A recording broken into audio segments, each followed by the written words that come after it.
안녕하세요. 김유라입니다. 나는 오늘도 경제적 자유를 꿈꾼다 가지고 왔습니다. 이 책은 굉장히 유명한 경제 경영 분야 베스트셀러기도 하면서 여기 보시면은 김유라라는 또 유명한 작가가 추천사를 또 쓰기도 했습니다. 부동산 전문가들이 강력 추천하는 책. 월급 10,000원 절대 부자가 될 수 없다. 3년 만에 월세 1,000만 원 맞는 투자 철칙. 그리고 40이 되기 전에 퇴사를 하고 퇴사 3년 만에 일을 하지 않아도 월급이 들어오는 월세 시스템을 만들었다고 합니다. 그럼 어떻게 그렇게 빠른 시간에 이런 성과를 이룰 수 있었을까요? 한번 이분의 성울님 작가님의 책을 읽어보겠습니다. 퇴직금과 이제 퇴직을 했어요. 퇴직을 하고 5개월이 지났어요. 이제 나는 회사를 그만둬야겠다. 나는 앞으로 자유롭게 살겠다라고 호기롭게 퇴사를 하고 이제 그때부터 투자 공부도 하면서 이렇게 살았어요. 당시 퇴직금과 위로금을 꽤 받았기에 당분간 돈 걱정을 하지 않아도 되겠어 라고 생각을 했고, 그런데 수입이 없는 상태에서 5개월간 통장에서 빠져나간 돈이 자그마치 300만 원이 넘었다. 생활비가 그렇게 많이 나간 건 아니었다. 우리 부부는 기본적으로 절약이 몸에 밴 사람들이다. 생활비 지출은 적당한 수준이었지만 과거의 잘못 부동산 투자 때문에 매월 상당 금액을 대출이자로 내고 있었던 탓이었다. 가장 부동산 고점에 분양을 받은 거예요. 제가 알기로 용인에 가장 비쌀 때 받아서 이자만 한 200만 원씩 내고 있었어요. 그러니까 이제 생활비를 아무리 아껴도 이제 그 돈이 많이 나간 거죠. 그러다 경매를 공부하고 지방에 있는 전세와 매매가 거의 차이가 없고 월세가 아주 잘 나오는 그런 부동산을 지방의 저렴한 아파트를 많이 매입을 한 거예요. 근데 그렇게 막 사서 임대사업자를 등록하고 월세를 받으면서 나중에 이제 전화를 막 받았대요. 왜 전화를 받았냐면 본인이 이제 지방에 있는 작은 소형 아파트를 많이 사두었는데 5천만 원에 산 게 1억이 됐고 7천만 원 산 아파트가 1억 5천이 된 거예요. 왜? 지방 아파트 대세 상승 기간이 왔어요. 언제? 금융위기, 2008년 금융위기 이후에 수도권이 DTI라든가 어떤 규제가 굉장히 많아지면서 지방은 DTI 규제가 없었어요. 이 DTI가 뭐냐면 대출에 대한 규제입니다. 대출 규제가 수도권이 있고 지방은 없었어요. 그래서 수도권은 많이 올랐고 지방은 많이 안 올랐고, 그래서 지방으로 유동성이 확대가 되기도 했고 뭐 수요와 공급 때문에 지방도 물량이 부족한 지역이 이렇게 많이 올랐습니다. 그래서 이런 걸 하고서 되게 놀라운 거예요. 나는 안정적인 고정 수익을 얻기 위해 전국 각지에 소형 아파트를 사서 임대를 놓았는데 이 아파트들의 가격이 오르고 있다니 정말 놀랐다고 합니다. 법원에 직접 가서 입찰을 해야 되는 경매에는 참가하기 어려웠지만 인터넷으로 입찰하는 공매가 있었으므로 얼마든지 투자를 할 수 있었다. 경매는 직접 가야 돼요. 공매는 인터넷으로 그 날짜까지 접수만 하면 됩니다. 그래서 꼭 경매에 참여하고 싶을 때는 해당 지역의 부동산 소장님에게 부탁해서 대리 입찰을 했다. 의욕과 열정이 문제이지 다른 것은 아무것도 문제가 되지 않았다라고 얘기합니다. 기회는 정말 이렇게 예상치 못할 때 온다고 해요. 이렇게 재정이 안정되자 투자도 자연스럽게 한 단계 나아가게 되었다. 쫓기듯 투자할 이유가 없어졌다. 하나를 해도 제대로 된 투자를 하게 되었고 보다 수익률 높은 게임에 참가할 수 있게 되었다. 그 다음에 수도권 상승장이 2013년부터 오면서 더더욱 이제 이런 패턴을 공부한 대로 적용을 하기 시작했죠.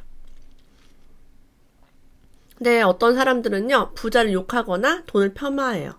뭐 돈을 밝히는 거는 뭐 나빠. 부자는 나빠. 자, 그럼 왜 어떤 사람들은 부자를 욕하고 폄하할까요? 일단 그들은 대체로 가난하다. 부자는 같은 부자를 욕하지 않는다. 여러분 별표예요. 부자는 같은 부자를 욕하지 않는다.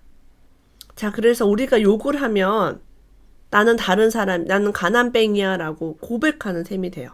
그러니까 어디를 가든 부자를 욕하지 마세요. 성공한 사람을 욕하거나 부러워하지 말고 배울 점이 많아. 나도 같은 사람이라고 생각을 해야죠.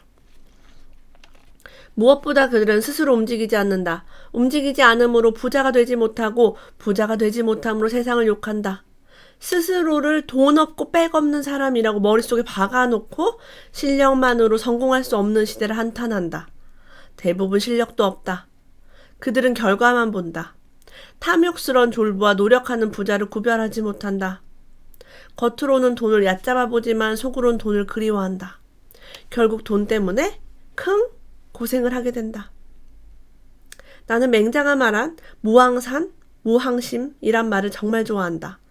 일정한 생업이나 재산이 없으면 올바른 마음가짐을 유지할 수 없다는 뜻이다.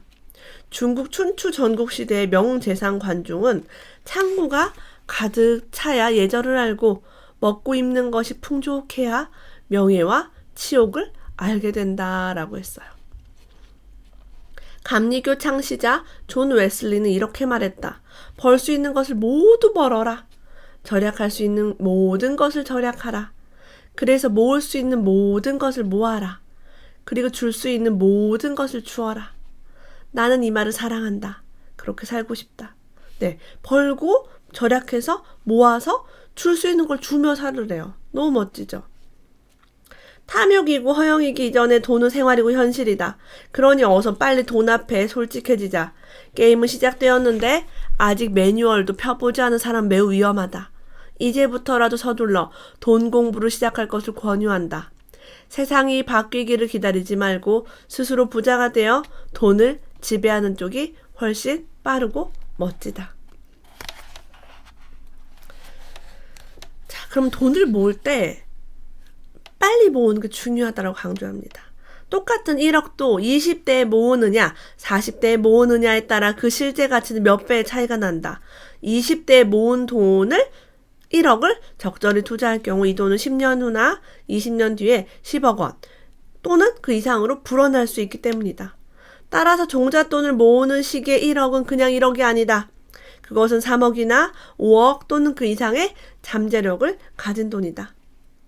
남들이 젊음을 즐길 때 절제하며 돈을 모은 사람은 10년이나 20년 후면 분명히 그 보답을 받게 된다. 즐긴 사람들이 나이 들어 버는 것 이상으로 쓰면서 돈 걱정에 한숨 마를 날 없을 때 절제한 이들은 모은 돈의 이자만으로도 충분히 생활을 하며 삶을 즐길 수 있게 되는 것이다. 인생을 잘 산다는 것은 어느 쪽의 삶을 가리키는 걸까? 절제를 하며 사는 게 값진 열매가 있다라고 강조하고 있어요. 자, 공동투자에 대한 얘기를 합니다. 사람들이 돈이 부족하면 돈을 모아서 여러 명이 같이 투자를 해요. 자, 공투를 왜 하는가? 돈이 부족하고 실력이 부족하기 때문이다. 돈이 부족하면 어떻게 해야 하는가? 돈이 모일 때까지 기다려야 한다. 열심히 일하며 돈을 모아야 한다. 실력이 부족하면 어떻게 해야 하는가? 땀과 시간을 투입해 공부하고 경험을 쌓아야 한다. 이것이 본질인데 그 본질을 거슬러 어떻게든 빨리 돈을 벌어보고자 하는 탐욕과 꼼수가 결합해 생겨난 것이 공투다. 어찌 잘 될 수 있겠는가? 자, 돈이 없거나 실력이 없는 사람들이 하는 게 공투라는 거예요. 그러니까 당신에게 공투를 부추기는 사람이 있다면 그 사람을 경계하라. 당신의 눈먼 돈은 그 사람의 호주머니로 들어가거나 허공으로 날아갈 공산이 크다. 공동 투자를 하지 말라라고 강조합니다. 저 역시 이 얘기는 강조하고 싶어요. 공동 투자 하지 마세요. 안 버는 게 나아요. 그렇게 버는 돈은. 자, 부자가 되려면 철저하게 고독해져라 라고 얘기해요. 왜요? 스터디도 좋지만 너무 어울려 다니지 말라. 무리와 어울리면 안심은 될지언정 탁월한 발전을 도모하기 어렵다. 어울리는 시간은 때로 퇴보의 시간이 되기도 한다. 하루빨리 강사와 멘토의 그늘을 벗어나라고 합니다. 실제 투자는 하지 않고 1년 내내 공부만 하는 헛똑똑이들을 수도 없이 보았다. 저 같은 경우는 마찬가지예요. 저는 저랑 어울려서 막 누구랑 같이 뭘 보러 다니거나 그러지 않았어요. 저 혼자 많이 다녔어요. 많이 다녔고 제가 누구와 함께 다니는 경우는 제가 면허가 없으니까 운전을 할 사람이 필요한 경우를 제외하고는 혼자 다녔습니다. 왜? 좋은 물건은 하나밖에 없다. 가장 좋은 건 하나예요. 똑같은 물건, 똑같은 땅에 똑같은 가격, 똑같은 아파트에 똑같은 가격은 없어요. 아파트도 동이나 층에 따라 다 가치가 달라요.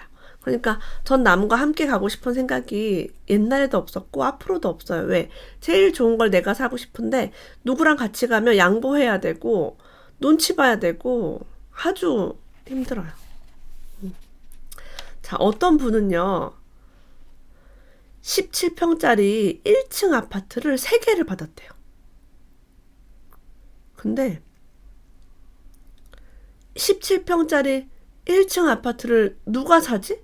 뭐하러 사지? 그 복도식 아파트. 좋지도 않은 거. 로얄층이 많은데도 누가 낙찰을 그것만 받았대요. 그래서 선생님, 그거 1층을 왜 그렇게 많이 3개나 쭈루룩 받으셨어요? 얘기하니까 사람이 오가는 길목이라 욕심나서 좀 높게 썼습니다. 얘기했대요. 아니 17평이라 어린이집을 하기도 힘들 텐데 뭔 욕심이 났냐고 하니까 그래서 세 채를 한꺼번에 낙찰을 받은 거죠. 세 채를 모두 트면 50평이 넘으니까요. 라고 얘기했대요. 몇 개월 뒤에 그 아파트를 갔더니 그 아파트가 단지 내에 가장 큰 어린이집을 변해있었대요. 벽을 허무는 건 불법인데요. 앞 베란다만 연결하는 거는 불법이 아니래요. 베란다를 연결시킨 거예요. 그 베란다 여러분 문이 벽이 막혀있지 않아요. 불이 나거나 위급한 상황에 부수고 옆집을 쳐들어갈 수 있게 복도식 아파트가 설계가 되어 있습니다. 그거를 생각한 거죠. 베란다 벽을 허물어서 앞 베란다끼리 쫙 연결시킨 거예요. 그래서 쬐끄만 가정 어린이집보다 엄청나게 비싼 어린이집 그 월세를 받으면서 임대를 할 수 있게 됩니다. 이게 바로 여러분 독서를 통해서 얻을 수 있는 아이디어예요. 내가 해보지 않은 경험을 이런 방법도 있구나 라고 알 수 있겠죠. 자, 어떤 경우는 아파트 지하 상가를 단독으로 낙찰받았대요. 정울림님께서.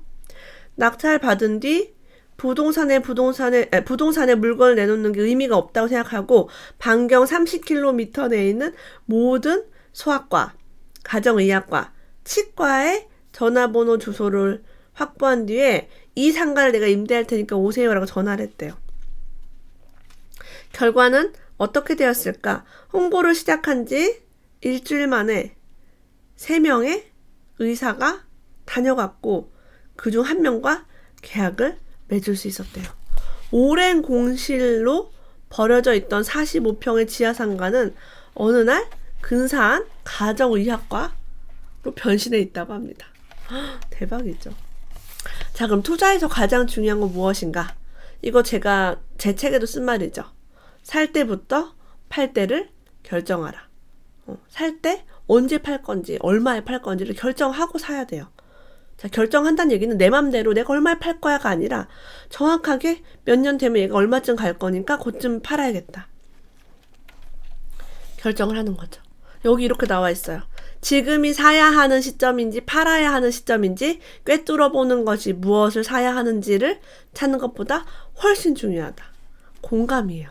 뭐를 살까가 아니라 지금 이게 살 땐지 팔 땐지 중간인지 허리인지를 알아야죠. 이 원리를 모르고 경매 공부를 하거나 무엇을 사야 할지 찾아 헤매는 사람은 큰 셈을 놔두고 작은 셈에만 연연하는 것 같다. 여러분, 경매가 중요한 게 아니에요. 싸게 사는 게 중요한 게 아니에요. 떨어지고 있는 거를 경매로 낙찰받으면 뭐 할 거예요?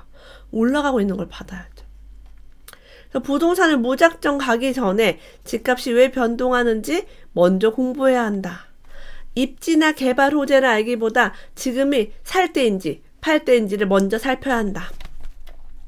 결국 쌀 때가 언제인가를 살피는 것이 투자의 전부라 할 수 있다.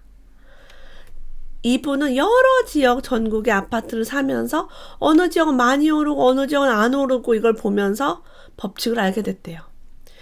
공부와 수많은 실전 투자를 반복하면서 그 핵심 요인을 밝혀냈다고 합니다. 가장 최고의 집값 변동 요인은 수요와 공급이다라고 했어요.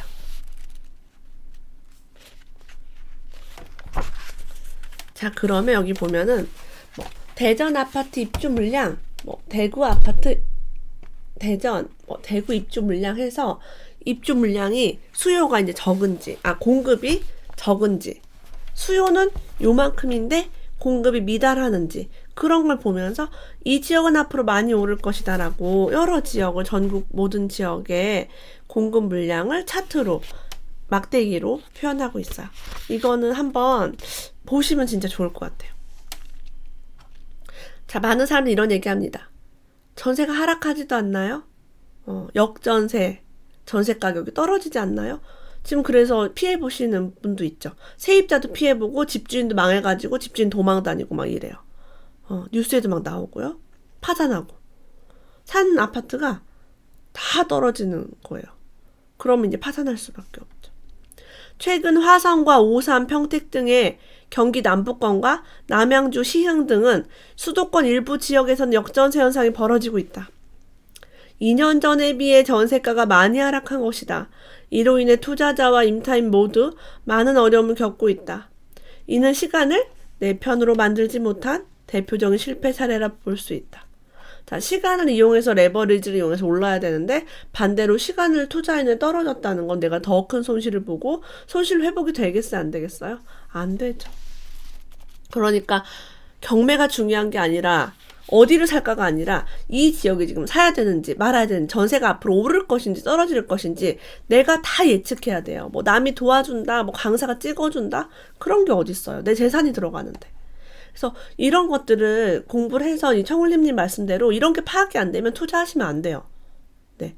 우연히 해서 운 좋게 벌 수도 있는데 운으로 번 거는 운으로 까먹을 수도 있죠. 그래서 저도 물론 운 좋게 수익을 좀 냈지만 그럴 때마다 불안했어요. 내가 이 운빨로 벌었는데 실력을 갖추지 않으면 운이 떨어지는 순간 나는 망한다라는 두려움 때문에 계속 공부를 했고 앞으로도 할 거예요. 저는 실력보다 운이 좋아요. 제가 실력은 그냥 별로 없는데 운이 좋아. 그래서 그럴수록 내 실력을 키워야겠다는 생각을 항상 합니다. 항상 최악의 상황을 감안해서 투자를 해야 한다라고 얘기합니다. 최악의 상황이 발생하더라도 살아남을 수 있을 만큼 보수적으로 자금 계획을 세워야 한다. 그러니까 여러분들은 만약에 투자를 한다면, 집을 산다면 마이너스 통장에 대출을 막 70%를 받아서 60%를 받아서 막 할 거야. 막 숨도 못 쉬게 그렇게 빠듯하게 자금 계획을 세우면 잘못했을 때 삑사리가 난다고 해요. 우리가 삑사리 나면 큰일 나요. 예, 돈이 돌지 않는 거죠. 이런 경우 굉장히 조심해야 합니다. 자, 시장이 오를 때도 있고 떨어질 때도 있고 지역마다 다르고 진짜 경제가 안 좋을 때도 있죠. 많은 사람들은 막 부정적인 그런 게 많이 와요. 시장의 흐름을 지켜보면 깨달은 커다란 진리가 하나 있대요. 그것은 바로 투자 시장만큼 긍정적인 힘이 크게 작용하는 곳이 없다는 것이다. 투자 시장에는 부정론자, 폭락론자들이 설 곳이 없다. 그들은 언제 올지도 모를 흉년이 두려우니 아예 농사를 짓지 말라고 주장하는 사람들이다. 씨앗 자체를 심지 않으니 나중에 풍년이 와도 거둘 것이 없다. 자, 여러분, 흉년이 와도 씨를 심어야 돼요. 씨를 심어서 요만큼밖에 안 오르더라도 혹시 안 오르더라도 농사를 지어야 돼요. 왜? 씨를 심지 않으면 풍년이 와도 거둘 것이 없어요. 반대로 투자를 하지 않는 사람은 아무 수익이 없어요. 그죠? 진실이 무엇이냐면 풍년과 흉년은 번갈아 가며 온다는 거예요. 훌륭한 농부는 부지런히 씨를 뿌려 풍년에는 많이 거두고 흉년에는 적게 거둔다고 합니다. 시장이 안 좋다. 세금이 높아진다. 그럼 조금만 벌겠죠. 네, 흉년이겠죠. 언제 올지도 모를 흉년에 대비해 창고에 비상식량을 남겨둔다고 합니다. 이게 바로 투자자의 심리고 이게 진리예요. 완전 공감. 긍정적인 사람은 하락장에서도 돈을 번다고 합니다. 많은 사람이 그때 내가 뭘 했더라면 그때 뭘 샀더라면 그게 아니라 할 것이다. 앞으로 할 거야 라고 해요. 많은 사람이 나는 그때 돈이 없었어요. 난 지식이 없었어요. 나는 뭐 아이를 키우느라 바빴어요. 뭐뭐 때문에 못했어요. 그게 아니라 그럼에도 불구하고 내가 아이가 있음에도 불구하고 내가 소득이 아주 적었음에도 불구하고 내가 그때 지식이 아주 부족했음에도 불구하고 나는 이렇게 했어요 라고 말하는 사람으로 나를 바꿔야 돼요. 부정적인 사람에게는 모든 문이 닫히고 긍정적인 사람에게는 모든 문이, 많은 문이 열린다라고 얘기합니다. 우리 문이 열리는 무한계 인간이 돼야겠죠. 그러니까 한계를 지면 안 돼요.